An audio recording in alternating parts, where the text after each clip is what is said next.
Hi everyone and welcome back to maths with Sukirti और YouTube channel. तो इस video में हम स्टार्ट करने वाले हैं चैप्टर नंबर 8 के एक्सरसाइज 8.2 के क्वेश्चन नंबर 1 से। लेकिन इसको कवर अप करने से पहले आपका एक कॉन्सेप्ट रहता है, वो है concept of mid point theorem. Chapter number 8 quadrilaterals में इस कॉन्सेप्ट को इंट्रोड्यूस किया गया है और इसका हम यूज़ जो है एक्सरसाइज 8.2 में करने वाले हैं। ठीक है, तो जान लेते हैं मिड पॉइंट थ्योरम क्या होती है। अच्छा, उससे पहले मैं एक बार बोलना चाहूँगी कि चैप्टर नंबर 6 और चैप्टर नंबर 7 को अगर आपने नहीं देखा है और इन केस आपने चैप्टर नंबर 8 का इंट्रो मिस किया हुआ है तो प्लीज़ जाके उसे देख लें। अगर आपको नहीं कहीं पे मिलता है तो आप मेरे ही इस वीडियो के लास्ट में जो है मैं आपको लिंक्स दे दूंगी, तो वहाँ से आप क्लिक करके उन वीडियोस को देख सकते हैं। पूरी की पूरी प्लेलिस्ट आपको इजीली मिल जाएगी। ठीक है, स्टार्ट करते हैं मिड पॉइंट थ्योरम से। तो स्टेटमेंट पे हम बाद में आएंगे, सबसे पहले ना इसका ओवरव्यू ले लेते हैं कि बेसिकली मिड पॉइंट थ्योरम होती क्या है। देखो, स्टेटमेंट तो मैं आपको रटवा दूंगी, वो तो आपको अपने बुक में भी मिल जाएगी, ठीक है, लिखी लिखाई, लेकिन मेन है उसको समझना। तो अगर आपके पास कोई ट्राइंगल है और ट्राइंगल के दो साइड पे अगर आपको मिड पॉइंट मिल जाते हैं, उन साइड्स के, क्या बोला मैंने कि एक ट्राइंगल के कोई भी दो साइड के आपने दो मिड पॉइंट्स ले लिए, ठीक है, और उन दो मिड पॉइंट्स को आपने जो है ज्वाइन कर दिया इस तरीके से। क्लियर है?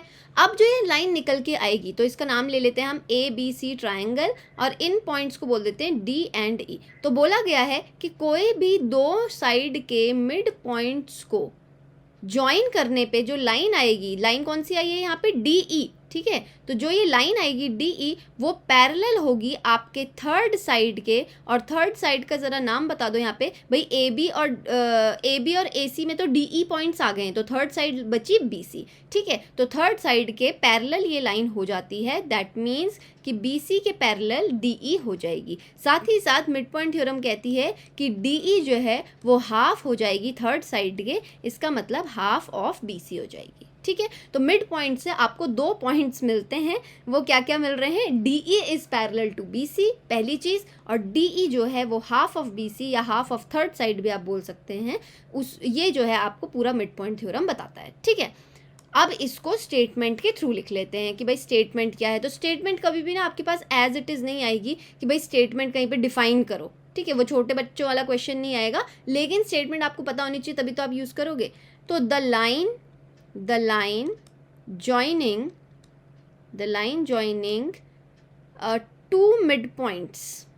two midpoints of any two sides of a triangle, ठीक है। The line joining two midpoints of any two sides of a triangle is parallel to the third side and also half of it। तो ये आपकी statement है, ठीक है, कि line joining, ये रहा आपका ट्राइंगल, कोई भी दो साइड के आपने मिड पॉइंट उठा लिए, उन दो लाइन मिड पॉइंट्स को जोड़ने वाली line segment will be parallel to the third side and also will be half of it, ठीक है। ये मिड पॉइंट थ्योरम है। अच्छा, इसका जस्ट उल्टा होती है converse of mid point theorem. क्या बोला? कन्वर्स मतलब जो उसका जस्ट ऑपोजिट हो, converse of MPT, that means mid point theorem. तो ये कन्वर्स क्या होती है, अब पहले इसका भी एक बार ओवरव्यू ले लेते हैं। तो ये रहा आपका ट्राइंगल, ठीक है, और इस ट्राइंगल में किसी एक साइड को मैंने लिया और उसका मिड पॉइंट ले लिया, ठीक है। तो मैंने बोला कि अगर इस मिड पॉइंट से मैं एक लाइन ज्वाइन करती हूँ किसी दूसरे साइड के एक पॉइंट पे, ये नहीं बोला मिड पॉइंट, तो ये मिड पॉइंट नहीं बोला है मैंने, ये वाला क्या है, मिड पॉइंट है, ठीक है। तो मैंने बोला एक साइड के मिड पॉइंट से अगर मैं एक लाइन शुरू करके दूसरे साइड के, ठीक है, किसी भी दूसरे साइड के एक पॉइंट पर, जनरल पॉइंट पर ज्वाइन कर देती हूँ, है ना। और जो ये लाइन हमने बनाई है कि एक साइड का मिड पॉइंट और दूसरे साइड का एक पॉइंट को जोड़ के जो लाइन बनाई है, अगर ये पैरेलल है थर्ड साइड के, पहले से गिवन है कि अगर ये पैरेलल है थर्ड साइड के, तो ऑफ कोर्स सी बात है कि ये यहाँ पर मिड पॉइंट पर ही ज्वाइन कर रही होगी, ठीक है। एक बार मैं इसकी स्टेटमेंट लिखती हूँ तो आपको थोड़ा सा और ज़्यादा क्लियर हो जाएगा, क्योंकि मैं एक साथ बोल रही हूँ ना तो कन्फ्यूजन आ सकता है। तो यहाँ पे ऐसे लिखते हैं, the line joining midpoint of one side to a point on another side. Point on another side. क्या बोला? The line joining midpoint of one side to a point on another side and is parallel to the third side, then the point on another side, another side is also a mid point, कि वो एक mid point ही होगा. तो कहने का मतलब क्या है कि भाई ये ट्रायंगल है, इस ट्रायंगल के किसी एक साइड का मिड पॉइंट लिया और इस मिड पॉइंट से लेते हुए एक लाइन ली जो दूसरे साइड के एक पॉइंट पे जोड़ रही है, लेकिन जो ये लाइन है वो थर्ड साइड के पैरेलल आ रही है. इसका मतलब जो ये जो पॉइंट था वो भी क्या था? Mid point of that side था. सिंपल. तो यहाँ पे दो मिड पॉइंट को हम नहीं जोड़ते हैं, लेकिन अगर वो थर्ड साइड के पैरेलल आ रहा है तो वो दूसरा साइड भी हम बोलते हैं कि वो दूसरा जो पॉइंट होगा वो भी क्या होगा? मिड पॉइंट ही होगा. ये बात क्लियर हुई? तो the line joining mid point of one side, ठीक है, the line joining mid point of one side to a point on another side, ठीक है, मिड पॉइंट नहीं बोला है दूसरे साइड का, and is parallel to the third side, then the point on the another side is also a mid point. Simple. आप चाहे तो अपनी बुक की भी जो है स्टेटमेंट ले सकते हैं, वो मुझे नहीं मालूम किस तरीके से लिखी गई है, लेकिन ये मैंने अपनी भाषा में पूरा का पूरा आपको समझा दिया कि इस तरीके से जो है converse of mid point theorem होता है. ठीक है. चलो अब एक और चीज़ रह गई है, वो क्या है? एक और पॉइंट है आपके उसमें है कि कोई भी तीन या तीन से ज़्यादा पैरेलल लाइन्स हैं, अगर क्या बोला मैंने? 3 और मोर देन 3 पैरेलल लाइन्स अगर हैं हमारे पास, ठीक है, अगर उस पर कोई ट्रांसवर्सल आती है, ठीक है, तो वो जो है अगर वो इक्वल इंटरसेप्ट्स बना रही है, अगर वो ट्रांसवर्सल क्या है? इक्वल इंटरसेप्ट्स बना रही है. इंटरसेप्ट्स क्या होते हैं? डिविजन्स. भाई ये अगर मैं यहाँ पे A लिखूँ, यहाँ पे मैं B लिखूँ, तो A B और यहाँ पे C लिख दूँ, तो AB इक्वल्स टू BC है ना, ये इक्वल इंटरसेप्ट्स हुए. ठीक है. तो कहने का मतलब ये है कि अगर कोई ट्रांसवर्सल इक्वल इंटरसेप्ट बना रही है तो कोई दूसरी ट्रांसवर्सल भी आएगी तो वो भी इक्वल इंटरसेप्ट्स ही बनाएगी. ठीक है. तो सिंपल सी बात है कि कोई दूसरी लाइन थी, फॉर सपोज इसका नाम था L और इसका नाम था M, तो M भी जो है वो इक्वल इंटरसेप्ट बनाने वाली है. फॉर सपोज मैं यहाँ पे लिख दूँ DEF, तो DE किसके इक्वल होने वाला है? EF के इक्वल होने वाला है. और ऐसी कई सारी कोई भी ट्रांसवर्सल आए तो वो यहाँ पे क्या बनाने वाली है? इक्वल इंटरसेप्ट्स बनाने वाली है. ठीक है. अगर कोई भी 3 या 3 से ज़्यादा पैरेलल लाइन्स हैं, उस पर अगर एक ट्रांसवर्सल इक्वल इंटरसेप्ट बनाती है तो बाकी की जो लाइन्स उसको कट कर रही हैं वो भी इक्वल इंटरसेप्ट्स बनाएंगी. क्लियर हो गई? तो जहाँ पे भी इसका यूज़ आएगा वो अकॉर्डिंगली हम देख लेंगे. चलते हैं फर्स्ट क्वेश्चन पर. तो यहाँ से आते हैं. ABCD is a quadrilateral in which PQRS are mid points of side AB BC CD and DA. तो ये आपके सामने क्लियर फिगर दिखाई दे रही है आपको. AB BC CD और DA क्वाड्रिलेटरल की 4 साइड है जिसके 4 मिड पॉइंट गिवन है PQRS. इनसे भी एक क्वाड्रिलेटरल अंदर बनाया जा रहा है. तो AC जो है हमारा डायगोनल है, AC को ज्वाइन कर दिया और हमें शो करना है कि SR is parallel to AC. तो ये जो ये साइड है ये क्या है? AC के पैरेलल शो करनी है और साथ ही साथ उसको बताना है कि AC का हाफ है. तो देखो भाई direct use mid point theorem का आएगा फर्स्ट पार्ट में. क्या होगा? मैंने बोला S and R are mid points of side. कौन कौन सी साइड के हैं वो? AD and DC. और ध्यान से देखा जाए तो ये कौन सी ट्राइंगल की बात करी जा रही है? ट्राइंगल ADC की. ठीक है. तो मिड पॉइंट थ्योरम ट्राइंगल में लगती है. तो S and R are mid points of sides AD and DC in triangle ADC. ठीक है. तो मिड पॉइंट्स को जब लाइन ज्वाइन करती है तो यहाँ पे लिखते हैं SR is line joining two mid points. Yes और नो? कि भाई लाइन ज्वाइन जो कर रही है दो मिड पॉइंट को वही तो SR है, S और R. ठीक है. और कोई भी दो साइड के मिड पॉइंट्स को जब हम कोई लाइन ज्वाइन करती है तो वो लाइन जो है वो थर्ड साइड के क्या हो जाती है? पैरेलल हो जाती है. तो यहाँ पे हम लिख देंगे so SR will be parallel to किसके?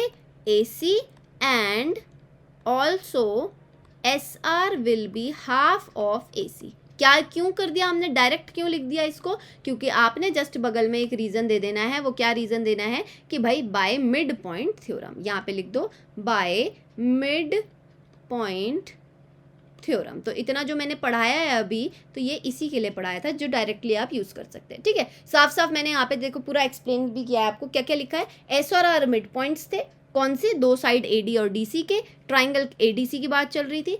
एसआर जो थी वो लाइन जॉइनिंग थी दो मिड पॉइंट के, तो एसआर जो है पैरेलल हो जाएगी थर्ड साइड एसी के, और एसआर जो है हाफ हो जाएगी थर्ड साइड एसी के। सीधा साइड में लिख दो by mid point theorem. Second part पे चलते हैं, P Q is equals to S R. तो पी क्यू जो है, ये पी क्यू जो है वो एस आर के क्या है, इक्वल है। तो आप ध्यान से देखना इस चीज़ को।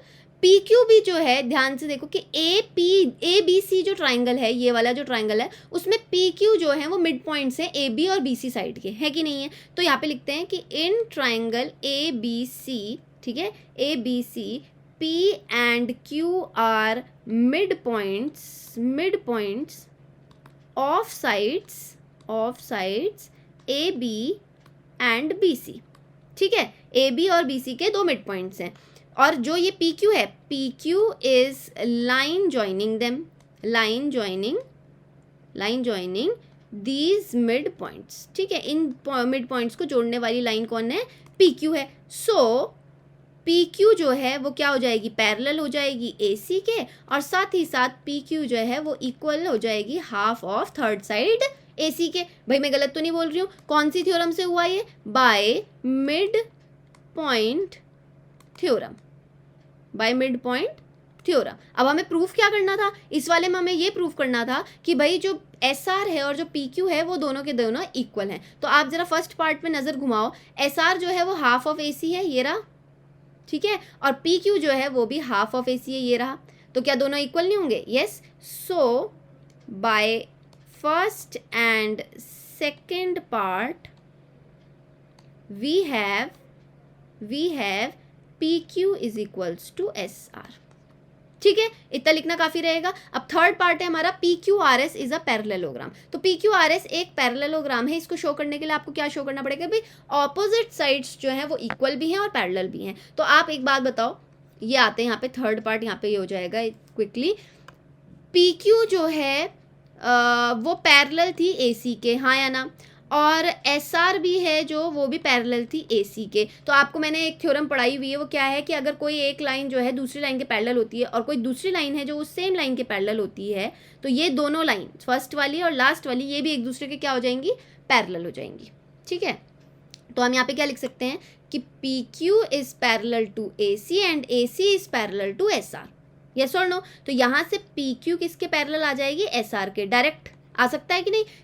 वही चीज़ आ गई ना कि सेम लाइन के ये दोनों के दोनों पैरेलल हैं, तो ये एक दूसरे के भी पैरेलल हो जाएंगे। तो एक पॉइंट तो प्रूव हो गया पैरेललोग्राम के लिए कि भाई opposite side P Q and S R parallel. साथ ही साथ पी क्यू और एस आर क्या हैं, इक्वल हैं। ये तो आप बात जानते हैं। तो मैं यहाँ पे लिख दूँ कि we know P Q is equals to S R, so P Q R S is a parallelogram. क्यों है पैरेललोग्राम, आप यहाँ पे ऐसे भी लिखेंगे इसके साथ साथ। ठीक है, ये ऊपर का एरो लगा देती हूँ मैं, यहाँ से सीधा आपको यहाँ छत पे आ जाना है, इधर पे आ जाओ ऊपर पे। यहाँ पे आप लिखोगे because opposite sides are parallel and equal.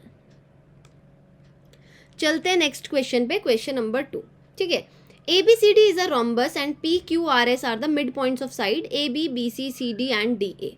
Show that the quadrilateral PQRS is a rectangle. तो इसमें जो है हमको बनाना पड़ेगा, ठीक है, कि भाई एक हम जो है रोम्बस बना लेते हैं। तो रोम्बस यहाँ से, rhombus is a parallelogram having all sides equal. तो बेसिकली रोम्बस क्या होता है, वो एक पैरेललोग्राम ही होता है, लेकिन पैरेललोग्राम में क्या रहता है कि ऑल साइड्स इक्वल रहती हैं। ठीक है, तो मैं यहाँ से इसको जो है ऐसे कर लेती हूँ, रुको। ठीक है, ये रहा हमारा रोम्बस। तो यहाँ से जो है हम मिड पॉइंट्स बना लेते हैं फटाफट से, कि मिड पॉइंट्स क्या क्या दिए, पी क्यू आर एस। तो ए बी सी डी एक रोम्बस है, ए बी सी और डी, इसके मिड पॉइंट्स बना लेते हैं 1, इसका ये रहा 2, ये रहा 3 और ये रहा 4। ठीक है। अब इनको जोड़ने वाली जो लाइंस हैं इस तरीके से, ये रही, ये यहाँ से ऐसे कर लेते हैं, ये ऐसे और ये ऐसे। तो बोल रहे हैं कि जो ये बीच में क्वाड्रिलेटरल बन के आया है, ठीक है, show that the quadrilateral PQRS is a rectangle. Clear हो गया। तो ABCD रोम्बस है, PQRS को रेक्टेंगल प्रूव करना है। मैं यहाँ पे साफ साफ लिख देती हूँ, to prove PQRS is a rectangle. तो आप मुझे बताएंगे जरा कि PQRS रेक्टेंगल प्रूव करने के लिए हमें क्या क्या पॉइंट्स प्रूव करने पड़ेंगे। एक तो हमें प्रूव करना पड़ेगा ऑपोजिट साइड्स, जो जो प्रूव करना है वो लिख रही हूँ, opposite sides are equal and parallel, equal and parallel, ठीक है, रेक्टेंगल का पॉइंट होता है। और ऑल एंगल्स, या कोई भी एक एंगल्स, ठीक है, कोई भी एक एंगल 90 डिग्री के इक्वल दिखा देंगे, उससे बात बन जाएगी, one angle equals to 90 degree, ठीक है ना। तो चलो इसको प्रूव करते हैं फटाफट से। सबसे पहले क्या होगा, ऐसे करते हैं कि मैं ना इस BD डायगोनल को बना लेती हूँ, ठीक है। तो B और D को पॉइंट को ज्वाइन करने के बाद क्या बन जाएगा, हमारा BD डायगोनल बन जाएगा। अब यहाँ से हम लेंगे अलग अलग ट्राइंगल्स। तो सबसे पहले मैं ले रही हूँ in triangle ABD, in triangle ABD। तो आपको मालूम है भाई AD और AB के दो मिड पॉइंट्स PS ज्वाइन कर रहे हैं, और जो दो लाइन को ज्वाइन करने वाली लाइन क्या हो, दो मिड पॉइंट को ज्वाइन करने वाली लाइन क्या होती है, तीसरे साइड के पैरेलल और हाफ, है ना। ये आपको पता है बाय मिड पॉइंट थ्योरम। तो सीधे सीधे लिखेंगे यहाँ पे PS will be parallel to BD और PS is equals to half of BD। भाई क्यों है ऐसा, बता दो जरा। By mid point theorem, mid point theorem, theorem की शॉर्ट फॉर्म THM, ठीक है। ये लिख दिया मैंने, आपको समझ में आ गया होगा। साथ ही साथ in triangle BCD, in triangle BCD again क्या होगा, जो RQ है या QR जो है वो क्या है, CD और BC के मिड पॉइंट्स हैं। तो मिड पॉइंट्स को ज्वाइन करने वाली लाइन क्या हो जाती है, तीसरी साइड, तीसरी साइड कौन है, BD, उसके पैरेलल एंड हाफ, ठीक है। तो QR, ठीक है, पैरेलल हो जाएगी BD के, और QR जो है वो हाफ हो जाएगी BD के। कैसे, bye mid point theorem, MPT लिख रही हूँ मैं, आप पूरा लिखेंगे मिड पॉइंट थ्योरम। तो यहाँ से आप देख सकते हैं कि QR जो है पैरेलल है BD के, PS भी जो है पैरेलल है BD के। तो ये जो दो लाइन है PS और QR, ये सेम लाइन के पैरेलल आ रही हैं, किसके, BD के। तो अभी अभी मैंने आपको बताया था, अगर दो लाइन सेम लाइन के पैरेलल आती हैं तो वो एक दूसरे से भी पैरेलल हो जाती हैं, ठीक है। तो यहाँ से लिख लेते हैं, ऐसा कर लेते हैं, बाय फर्स्ट एंड सेकेंड, ठीक है। तो यहाँ पे अब मैं सीधा लिखूंगी बाय फर्स्ट एंड सेकेंड, ठीक है, we have PS parallel to QR। भाई PS जो है, एक PS और QR जो है वो एक दूसरे से पैरेलल हो जाएंगी। और साथ ही साथ आपको ये दिख रहा होगा कि PS भी हाफ ऑफ BD है, QR भी हाफ ऑफ BD है। तो PS और QR क्या हैं, दोनों एक दूसरे के इक्वल हैं। तो आपको ये दिख गया कि क्वाड्रिलेटरल PQRS में हमारे पास ऑपोजिट साइड जो हैं वो इक्वल भी आ गई हैं और पैरेलल भी आ गई हैं, ठीक है। यस और नो, कि भाई PS पैरेलल आ गई है QR के, और PS जो है वो इक्वल भी आ गई QR के। सो वी हैव कि opposite side parallel and equals. अब दोबारा से हमारा क्या रहेगा, ये हमारा ये वाली साइड पैरेलल और इक्वल प्रूव हुई है, ठीक है, ऑपोजिट साइड। अब हम PQ और RS को प्रूव करते हैं, तो उसके लिए हमें ना AC डायगोनल बनाना पड़ेगा। तो मैं इस वाले डायगोनल को ज़रा मिटा रही हूँ जिससे कन्फ्यूजन क्रिएट ना हो। ये मिटा देती हूँ, ऐसे ऐसे ऐसे, ठीक है, साफ साफ करेंगे ना। तो अब यहाँ से मैं AC को ज्वाइन करने वाली हूँ। आप अपनी फिगर में वैसे ही रहने देना, मैं तो सिर्फ आपके साफ सफाई के लिए यहाँ पे इस तरीके से दिखा रही हूँ, कन्फ्यूजन ना हो। अब हम लेंगे इन ट्राइंगल ACD, ठीक है। पहले इधर वाला ट्राइंगल लेते हैं। तो इसमें R और S जो है दो मिड पॉइंट्स हैं, ज्वाइन करने वाली लाइन क्या हो जाएगी, तीसरे साइड के पैरेलल और हाफ, ठीक है। तो फटाफट लिख लेते हैं कि RS पैरेलल हो जाएगी किसके, AC के, और RS जो है इक्वल हो जाएगी हाफ AC के, ठीक है। अब दूसरा ट्राइंगल ले लेते हैं, in triangle ABC।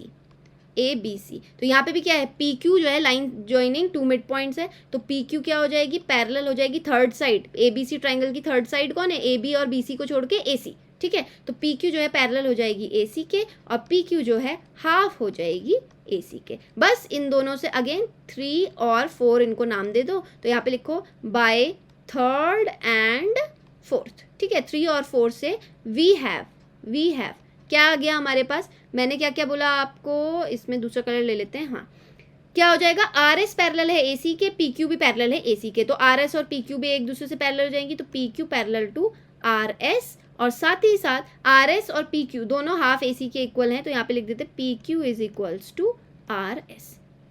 Now in quadrilateral PQRS we have opposite sides equal and parallel. कोई दिक्कत इसमें, तो इक्वल एंड पैरेलल तो मैंने आपके लिए ले आई, ठीक है. अब यहाँ से जो है मैं थोड़ा पार्ट रब कर देती हूँ, ये ऊपर वाला, वो वाला नहीं करती हूँ जिसमें हमें प्रूफ करना है, ये वाला कर देते हैं, ठीक है. तो अब एक पॉइंट और रह गया, वो क्या है कि फर्स्ट वाला पॉइंट तो हमने प्रूफ कर दिया कि opposite sides are equal and parallel. अब एक पॉइंट और रह रहा है, वो कौन सा है कि भाई हमको जो है एंगल को 90 डिग्री के इक्वल दिखाना है, ठीक है. हमको 90 डिग्री के, ये वाला प्रूफ हो गया, अब ये वाला रह रहा है, ठीक है, सेकेंड वाला. तो यहाँ पे क्या करेंगे आप, ये देखो ध्यान से, इसको मैं कैसे करूँ, इसको करते हैं इस तरीके से. आप ध्यान से देखना, सबसे पहले तो मैं आपको एक पॉइंट बता रही हूँ कि रोम्बस का जो डायगोनल होता है ना, वो ऑपोजिट एंगल्स को बाइसेक्ट करता है. इसका मतलब AC जो डायगोनल है वो एंगल A को 2 इक्वल पार्ट में डिवाइड कर रहा होगा. ये बात समझ में आ गई, कोई इसमें दिक्कत नहीं होनी चाहिए. अरे ये क्या चूज हो गया, ठीक है. जो AC डायगोनल है, मैंने क्या बोला, अगर ये एंगल 1 है और ये एंगल 2 है, तो AC जो है बाइसेक्ट करेगा ऑपोजिट एंगल. तो ऑपोजिट एंगल कौन है AC के लिए, A और C, ठीक है. तो ये इक्वल पार्ट में डिवाइड करता है, तो हम सिर्फ इधर वाला ले रहे हैं 1 और 2 को. तो यहाँ पे लिख देते हैं एंगल 1 इक्वल्स टू एंगल 2. कैसे लिखते हैं, diagonals of a rhombus divides या बाइसेक्ट्स ऑपोजिट एंगल्स, ठीक है. डिवाइड्स नहीं, सीधा लिखते हैं बाइसेक्ट्स ऑपोजिट एंगल्स कि भाई ऑपोजिट एंगल को रोम्बस के डायगोनल्स जो हैं डिवाइड करते हैं, तो इसीलिए एंगल 1 इक्वल्स टू एंगल 2 हो जाएगा. अब बात करते हैं इन ट्रायंगल, ये वाला इधर वाला, इस पॉइंट को ले लो आप, कुछ भी, क्या ले लें इसको, O ले लेते हैं, ठीक है. तो AOP और AOS, in triangle AOS and triangle AOP, in 2 triangle को लेके हम काम करने वाले हैं. इनको हमें करना है कॉन्ग्रुएंट प्रूफ, ठीक है. तो ध्यान से देखना कैसे कैसे करेंगे हम. कलर ले लेते हैं ग्रीन. तो AOP और AOS में क्या क्या चीज़ें कॉमन है, तो सबसे पहले कॉमन तो आया एंगल 1 इक्वल्स टू एंगल 2, ठीक है. अच्छा, PS और AP जो है एक दूसरे के इक्वल होंगे, क्यों होंगे भाई, AS जो है वो हाफ होगा AD का, ठीक है, और AP भी जो है वो हाफ होगा AB का. बात समझ में आ रही है, क्योंकि भाई P और जो S है वो क्या है, मिड पॉइंट है. और मैंने ये बोला कि AS और AP जो है इक्वल माने जाएंगे, ये इसलिए क्योंकि AB और AD साइड भी एक दूसरे के इक्वल हैं. शुरू में बता दिया था कि रोम्बस जो है ऐसा पैरेललोग्राम है जिसकी सारी साइड इक्वल होती हैं. तो एंगल 1 इक्वल्स टू एंगल 2, और यहाँ पे मैं लिख रही हूँ AS is equals to AP.